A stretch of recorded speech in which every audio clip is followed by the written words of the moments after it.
تو کیا وہ اپنی بات اپنے دعوے میں سچا ہوگا؟ اور حق اس قدر کھل جانے کے باوجود بھی وہ اپنی باطل و بے بنیاد بات پر ڈٹا رہے تو اس کی دماغی حالت کیا ہوگی؟ بالکل واضح ہے کہ ایسا کرنے والا کوئی بیوقوف، جاہل اور پاگل ہی ہو سکتا ہے۔ کوئی ایسا شخص ہی ہو سکتا ہے جس کا ذہنی توازن ٹھیک نہیں ہے۔ بالکل اسی طرح ناظرین، اس قرآن میں آیات اتاری گئی ہیں، اس قرآن میں آیات ہیں، جس کا مطلب کہ اس قرآن میں جو سامنے نظر آ رہا ہے وہ اصل حقیقت نہیں، بلکہ اصل حقیقت اس وقت تک سامنے نہیں آئے گی جب تک کہ آیات میں غور نہیں کیا جائے گا۔ یہ جو سامنے ہے آیات کی صورت میں، یہ اصل حقیقت پر پڑا ہوا پردہ ہے۔ جب تک اس پردے کے پیچھے نہیں جھانکا جائے گا اصل حقیقت تب تک سامنے نہیں آ سکتی۔ اور اگر کوئی آیات کو ہی بینات یعنی اصل حقیقت سمجھے یا کہے تو وہ کوئی پاگل، بیوقوف اور جاہل تو ہو سکتا ہے، عقل مند اور اہل حق نہیں ہو سکتا۔ وہ اپنی بات، اپنے دعوے میں باطل و بے بنیاد اور جھوٹا تو ہو سکتا ہے مگر سچا ہرگز نہیں۔ اس لیے ناظرین، جہاں بھی قرآن میں گزشتہ لوگوں کا ذکر کیا گیا وہ اصل حقیقت نہیں ہے، بلکہ اصل حقیقت اس وقت تک سامنے نہیں آئے گی جب تک کہ آپ انہیں آیات تسلیم کرتے ہوئے ان میں غور نہ کر لیں، اسے پردہ تسلیم کرتے ہوئے اس پردے کے پیچھے نہ جھانک لیں۔ اس قرآن میں جہاں قوم نوح کا ذکر ہے تو قوم نوح آیت ہے، جب اس میں غور کیا جائے، اسے بیان کیا جائے تو قوم نوح کی بجائے اصل میں ذکر وہاں اس موجودہ قوم کا کیا جا رہا ہے۔ اسی طرح جہاں امت بنی اسرائیل کا ذکر کیا جا رہا ہے تو وہ اصل میں امت بنی اسرائیل کا ذکر نہیں، بلکہ بنی اسرائیل تو آیت ہے۔ بنی اسرائیل کو آیت بنا دیا گیا۔ بنی اسرائیل آیت ہے، جب اسے بیان کیا جائے گا تو اصل حقیقت سامنے آئے گی موجودہ امت کی صورت میں۔ اب جب کہ ناظرین یہ حقیقت آپ پر واضح ہو چکی تو اب آپ یہ بھی جان لیں، جو کہ اب تک خود ہی واضح ہو جانا چاہیے تھا، کہ قرآن میں ذوالقرنین سلیمان علیہ السلام کا جو قصہ بیان کیا گیا وہ اصل میں ذوالقرنین سلیمان علیہ السلام کا ذکر نہیں کیا گیا، بلکہ وہ مسئلوں کے ساتھ قرآن کے نزول سے لے کر الساعۃ کے قیام تک جو ہونا تھا، آج سے 14 صدیاں قبل ہی اس کی تاریخ اتار دی گئی تھی۔ تاریخ کہتے ہیں حادثے کے وقوع پذیر ہو جانے کو، یعنی کچھ ہوا تو اس کے بارے میں اس کے بعد جو لکھا جائے کہ وہ کب، کیوں، کیسے ہوا، تاریخ کہلاتی ہے۔ ناظرین، کوئی بھی تاریخ دان اس وقت تک تاریخ نہیں لکھ سکتا جب تک کہ واقعہ وقوع پذیر نہیں ہو جاتا۔ قرآن اللہ کی اتاری ہوئی تاریخ ہے، اور اللہ کے لیے ماضی، حال، مستقبل کچھ بھی پوشیدہ نہیں ہے۔ اس لیے اللہ نے انسانوں کے نزدیک اس کی تاریخ اتار دی جو مستقبل میں ہونا تھا، یعنی جو انسانوں کے نزدیک مستقبل تھا، اللہ نے آج سے 14 صدیاں قبل ہی اس کی تاریخ اتار دی۔ ناظرین، قرآن میں ذوالقرنین سلیمان علیہ السلام کا ذکر کیا جانا کہ اسے پوری زمین میں مکن دیا گیا،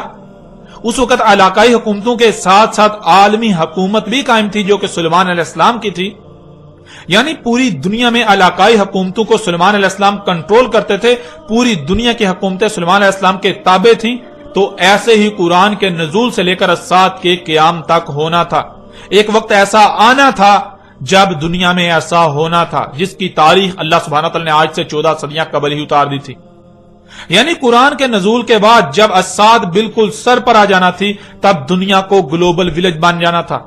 دنیا کو ایک عالمی گاؤں کی حیثیت اختیار کر جانا تھی۔ علاقائی حکومتیں ہونے کے باوجود ان کو ایک عالمی حکومت کے ماتحت آنا تھا۔ ذوالقرنین سلیمان علیہ السلام کے پاس تیز ترین فضائی سفر کے اسباب ہوتے ہیں، جس سے زمین کے مغرب و مشرق کے سفر کیے جاتے ہیں، یعنی قرآن کے نزول سے لے کر الساعۃ کے قیام تک ایسا وقت آنا تھا جب انسانوں کو ایسے اسباب حاصل ہو جانا تھے جن سے وہ ہوا میں انتہائی تیز رفتاری سے زمین کے مغرب و مشرق کے سفر کریں گے۔ ذوالقرنین کا ایسے لوگوں سے کلام کرنا جو کہ کسی ایک بھی بات کو سمجھنے کی صلاحیت نہیں رکھتے، یہ قرآن کے نزول سے لے کر الساعۃ کے قیام تک ہونا تھا کہ انسانوں کے ایسے اسباب حاصل ہو جانا تھے جن سے آپس میں ایسی ایسی قوموں سے کلام کرنا تھا کہ جن کا ایک لفظ بھی سمجھنے کی صلاحیت نہ رکھتے ہوں۔ تماثیل بنانا تھی، یعنی وہ جو گزشتہ ہلاک شدہ اقوام نے خلق کیا تھا، بالکل وہی قرآن کے نزول سے لے کر الساعۃ کے قیام تک ایسا وقت آنا تھا کہ جب ایسا سب کچھ خلق کیا جانا تھا۔ تماثیل خلق کی جانی تھی، بلند و بانگ رواسیات خلق کرنا تھی، یعنی بلند و بانگ چوٹیاں جو کہ عمارتیں ہیں وہ خلق کرنا تھی، انتہائی تباہ کن اسلحہ خلق کرنا تھا، طرح طرح کے اسباب خلق کرنے تھے جو گزشتہ ہلاک شدہ اقوام نے خلق کیا تھا۔ ذوالقرنین نے مغرب کا سفر کیا، وہاں پہنچا جہاں خشکی ختم اور آگے سمندر ہی سمندر ہے، جہاں سے سورج گرم پانیوں میں ڈوبتا ہوا نظر آتا ہے۔ وہاں جو قوم تھی وہ دنیا میں فساد کی جڑ تھی، یعنی قرآن کے نزول سے لے کر سات کے قیام تک جب زمین میں فساد عظیم بپا ہونا تھا، ایسے اسباب وجود میں آ جانا تھے، ترقی کے نام پر فساد عظیم ہونا تھا، تب مغرب میں جہاں خشکی ختم اور وہاں سے سورج گرم پانیوں میں ڈوبتا ہوا نظر آتا ہے، وہاں جو قوم ہونا تھی، یعنی دنیا کے مغرب میں جہاں خشکی ختم ہوتی ہے تو آخری جو خشکی کا مقام ہے، وہاں جو قوم ہونا تھی، اس قوم نے زمین میں فساد کی بنیاد، فساد کی جڑ ہونا تھا۔ اور ذرا غور کریں، کیا آج ایسا ہوا؟ کیا آج ایسا ہو رہا ہے؟ کیا آج واقعتاً ایسے خطے میں ایسی قوم آباد ہے جو زمین میں فساد کی جڑ ہے، فساد کی بنیاد ہے، جہاں کے شیاطین زمین و آسمانوں میں فساد عظیم کر رہے ہیں؟ جب غور کریں تو ہاں، بالکل وہ خطہ آج موجود ہے جسے دنیا امریکہ کا نام دیتی ہے، اور امریکی قوم جو دنیا میں فساد کی جڑ ہے، فساد کی بنیاد ہے۔ اسی طرح ذوالقرنین کے مشرق کے سفر کا ذکر کیا گیا، وہاں ایسی قوم جب سورج طلوع ہوتا ہے تو سب سے پہلے اسی قوم پر طلوع ہوتا ہے، اس کے بعد باقی اقوام پر طلوع ہوتا ہے۔ اس قوم نے زمین میں فساد عظیم بپا کرنا تھا، اور آج وہ قوم موجود ہے جسے چینی اور جاپانی قوم کہا جاتا ہے۔ یہی وہ قوم ہے مشرق کی جانب کے جب سورج طلوع ہوتا ہے تو سب سے پہلے اسی قوم پر طلوع ہوتا ہے، اس کے بعد باقی اقوام پر طلوع ہوتا ہے۔ اسی طرح تیسرا سفر جو مغرب و مشرق کے درمیان تھا، وہاں جو خطہ ہے، اس خطے میں قرآن کے نزول سے لے کر سات کے قیام تک ایسی قوم نے آنا تھا جس نے زمین میں تباہی مچانا تھی، فساد کرنا تھا، لوگوں کے اموال لوٹنا تھے، اور وہ خطہ یورپ اور روس کا خطہ بنتا ہے۔ اور آج بالکل یہ قوم بھی فساد کر رہی ہے، پوری دنیا کے وسائل لوٹ رہی ہے۔ مغرب و مشرق میں جن اقوام کا ذکر کیا گیا، یہ موجودہ دور کی تاریخ بیان کی گئی تھی۔ قرآن کے نزول کے بعد جب اعظم فتنہ یعنی دجال کا ظہور ہونا تھا، اس کے پیچھے 3 اقوام کو ہونا تھا۔ ان میں سے ایک دنیا کے مغرب میں آباد امریکی قوم، دوسری دنیا کے مشرق میں آباد چینی اور جاپانی قوم، اور تیسری ان دونوں کے وسط میں آباد روسی اور یورپی قوم۔ یہ عظیم راز آج سے 14 صدیاں قبل ہی بیان کر دیے گئے تھے۔ اس وقت جو لوگ یہ سب کچھ کر رہے تھے ان کو قرآن میں یاجوج اور ماجوج کہا گیا۔ تو قرآن کے نزول سے لے کر سات کے قیام تک جب ایسا ہونا تھا تو ایسا کرنے والوں کو قرآن نے یاجوج اور ماجوج کہا۔ ناظرین، یہ عظیم خبریں آج سے 14 صدیاں قبل ہی دے دی گئیں، لیکن کسی کو اس قرآن میں کچھ بھی نظر نہ آیا۔ ہر کوئی قرآن میں اتنے عظیم راز، ان عظیم خبروں کو، اس تاریخ کو اساطیر الاولین بنا کر بیٹھا رہا، گزشتہ اقوام کے قصے و کہانیاں بنا کر بیٹھا رہا۔ اور ناظرین، اب آپ کو بآسانی سے اس بات کی بھی سمجھ آ جائے گی کہ محمد علیہ السلام نے سورہ الکہف کو بار بار دجال کے ساتھ کیوں جوڑا۔ کیونکہ سورہ الکہف میں دجال اور اس وقت جب دجال موجود ہونا تھا اس کی مکمل رہنمائی موجود ہے۔ ذرا غور کریں، کیا آج دنیا میں یہی سب نہیں ہو رہا؟ کیا آج دنیا مختلف ممالک میں تقسیم ہونے کے باوجود ایک زبان اور ثقافت میں نہیں ڈال چکی؟ قومیں ایک دوسرے کی زبان کا ایک لفظ بھی سمجھنے کی صلاحیت نہ ہونے کے باوجود اسباب کے ساتھ روانی سے ایک دوسرے سے کلام نہیں کر رہی ہیں۔ اس وقت پوری دنیا مختلف ممالک میں تقسیم ہونے کے باوجود ایک زبان و ثقافت میں ڈل چکی، پوری دنیا گلوبل ولیج بن چکی، پوری دنیا میں علاقائی حکومتیں ہونے کے ساتھ ساتھ انہیں اقوام متحدہ کے تحت، ایک عالمی حکومت کے تحت کنٹرول کیا جا رہا ہے۔ دنیا ایک عالمی گاؤں کی حیثیت اختیار کر چکی ہے۔ ناظرین، کیا آج اسباب کے ذریعے دنیا کی کسی بھی قوم سے گفتگو کرنا ممکن نہیں ہو چکا؟ یہاں تک کہ نہ صرف ممکن بلکہ انتہائی آسانی کے ساتھ ان لوگوں کے ساتھ بات چیت کی جا سکتی ہے اور کی جا رہی ہے جن کے ساتھ ان اسباب سے قبل بات کرنے کا تصور بھی نہیں کیا جا سکتا تھا۔ ناظرین، کیا آج دنیا کے مغرب و مشرق تک انتہائی تیز رفتار پرسکون اور ہوائی سفر ممکن نہیں ہو چکا؟ کیا آج بڑے پیمانے پر لوہا، تانبا اور طرح طرح کی اشیاء کو زمین اور پہاڑوں سے نہیں نکالا جا رہا؟ دانتوں کو بڑے پیمانے پر پگھلا کر ان سے اسلحہ وغیرہ نہیں بنایا جا رہا؟ کیا آج تقریباً ہر طرح کے اسباب وجود میں نہیں آ چکے؟ کیا آج اسی طرح زمین میں فساد نہیں کیا جا رہا جیسے ذوالقرنین سلیمان علیہ السلام کے وقت کیا جا رہا تھا؟ کیا جیسے اس وقت ہر کوئی دجال کے فتنے کا شکار تھا سوائے اس کے جس کی خالص اللہ نے اپنی طرف سے رہنمائی کی، اور اکثریت دجال کے فتنے کا شکار ہو کر اسے ترقی و خوشحالی کا نام دے رہی تھی، انسانیت کی خدمت قرار دے رہی تھی؟ آج بھی یہ سب وہی نہیں ہو رہا؟ آج بھی یہ وہی سب نہیں ہو رہا؟ آج بھی پوری دنیا کے انسان اس دجال کے فتنے کا شکار نہیں ہو چکے؟ آج بھی فساد کو ترقی اور انسانیت کی خدمت کا نام نہیں دیا جا رہا؟ جیسے اس وقت جنیاتی تبدیل شدہ بیجوں سے اگائی جانے والی فصلوں کے استعمال سے دن بدن بیماریاں بڑھتی جا رہی تھیں اور بچے مفلوج پیدا ہو رہے تھے، کیا آج بھی ویسا ہی نہیں ہو رہا؟ آج بھی بیماریاں دن بدن بڑھتی نہیں چلی جا رہی اور بچے مفلوج پیدا نہیں ہو رہے؟ ذوالقرنین نے دو قوموں کے درمیان سد بنا کر ایک دوسرے کی طرف جانے پر روک لگا دی، یعنی مضبوط بارڈر تعمیر کر دیا، اور یہ اللہ سبحانہ تعالیٰ نے آج کی تاریخ اتاری تھی۔ آج کی تاریخ، آج جو ہو رہا ہے، جو ہو چکا، اس کی تاریخ اتاری تھی۔ ذرا غور کریں کہ آج پوری دنیا میں بارڈر تعمیر کر کے قوموں کا ایک دوسرے کی طرف سفر اس قدر ناممکن نہیں کر دیا گیا؟ کیا قوموں کے درمیان دیواریں تعمیر نہیں کر دی گئیں، رکاوٹیں نہیں کھڑی کر دی گئیں؟ آج پوری دنیا میں قوموں کے درمیان دیواریں تعمیر کر دی گئیں، یعنی بارڈر کھڑے کر دیے گئے کہ کوئی قوم ادھر سے ادھر نہ آ سکے اور ادھر سے ادھر نہ جا سکے۔ یہ اللہ سبحانہ تعالیٰ نے آج سے 14 صدیاں قبل ہی آج کی تاریخ اتاری تھی۔ اللہ سبحانہ تعالیٰ نے قرآن میں مسلوں سے آج سے 14 صدیاں قبل ہی آج کی تاریخ بیان کر دی تھی، جسے آج تک قصے و کہانیاں بنا دیا گیا۔ اب ذرا غور کریں، قرآن میں سورہ الکہف کی ان آیات کو اتارنے کا مقصد کیا تھا؟ کیا یہ ذوالقرنین اور ان قوموں کی کہانی سنائی جا رہی ہے؟ یعنی قرآن میں اساطیر الاولین ہیں، یا پھر قرآن کے نزول سے لے کر آج سات کے قیام تک جو کچھ بھی ہونا تھا اس کی مسلوں سے تاریخ بیان کر دی گئی؟ اور آپ یہ بات بارہا جان چکے ہیں کہ قرآن میں اساطیر الاولین نہیں بلکہ مسلیں بیان کی گئیں۔ قرآن میں آیات ہیں، بینات نہیں ہیں۔ یعنی سورہ الکہف کی آیات میں جو سامنے نظر آ رہا ہے وہ اصل حقیقت نہیں، بلکہ اصل حقیقت تو اس کے پردے میں چھپا دی گئی، ان آیات کے پردے میں چھپا دی گئی۔ اصل میں ذوالقرنین علیہ السلام اور ان قوموں کا ذکر کرنا مقصود نہیں تھا، بلکہ اصل میں تو ذوالقرنین اور ان قوموں کے پردے میں دنیا میں آباد موجودہ قوموں کا ذکر کیا گیا، ان کی تاریخ اتاری گئی تھی۔ ذوالقرنین اور وہ قومیں تو سلف ہو چکی، اور جنہیں سلف کر دیا گیا انہیں نہ صرف سلف بلکہ مسل کر دیا گیا بعد والوں کے لیے۔ تو یہاں سلف کے پردے میں اصل ذکر مسل کا ہو رہا ہے، جو کہ موجودہ اقوام ہیں۔ ناظرین، اللہ سبحانہ و تعالی نے آج سے 14 صدیاں قبل ہی ان آیات کی صورت میں عظیم خبریں دے دی تھیں، آج کی مکمل تاریخ اتار دی تھی،